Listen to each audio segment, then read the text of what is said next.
Welcome to Vibratech Trainers and Consultant Private Limited. We are going to see an interesting case study on fan identifying early defects, even though the vibration is well within limits.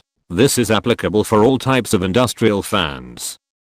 Case study prepared by Vijayakrishnan Venugopal, Director of Vibratech Trainers and Consultants Private Limited, Chennai. He is a chartered engineer with more than 35 years of experience. He is an international vibration consultant and ISO certified vibration analyst Cat 3 certificate holder. Also, he is certified maintenance and reliability professional from SMRP. Fan we are going to see is coupled with motor of capacity 200 kilowatts and 1485 rpm through a reduction gearbox. The fan is mounted on steel frame on concrete floor at ground level without any anti-vibration mountings.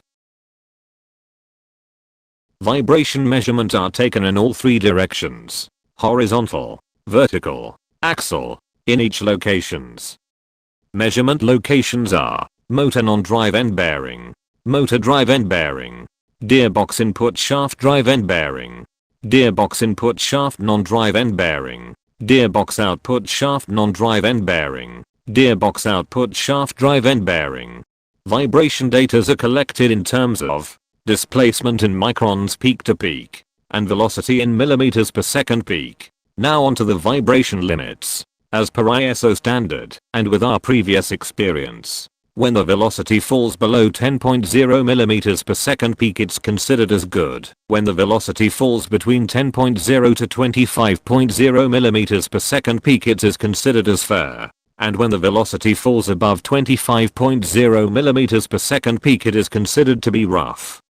The vibration values are maximum at motor non-drive end vertical, velocity up to 9.7 mm per second peak with displacement of 121 microns peak to peak, and at reduction gearbox drive end axial, velocity up to 12.0 mm per second peak and displacement of 24 microns peak to peak, and the equipment falls under fair category.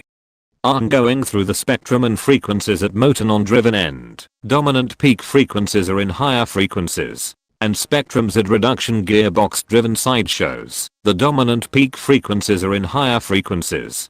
Both spectrums indicates meshing inaccuracies in reduction gearbox location. The equipment is analyzed to have meshing inaccuracies at reduction gearbox locations and abnormal noise from gearbox. As per analysis, the suggested action are as follows. Where in high-speed pinion reduction gearbox indicated, inspect the gearbox internals for its meshing inaccuracies, and if required replace the gearbox. Carry out above inspection or rectification in case vibration velocity exceeds 18.0 mm per second at gearbox locations. Vibratech cater among all major industrial sectors. We conduct vibration analysis level 1 and 2 training programs online, and also in plant. ISO certified vibration analyst category 1, category 2, category 3 training and examination. Services we provide are vibration analysis, in situ dynamic balancing, laser alignment, motor current signature analysis, thermography, building or ground vibration measurements. We also market and provide service for machinery vibration analyzers and meters, and low frequency building vibration analyzers.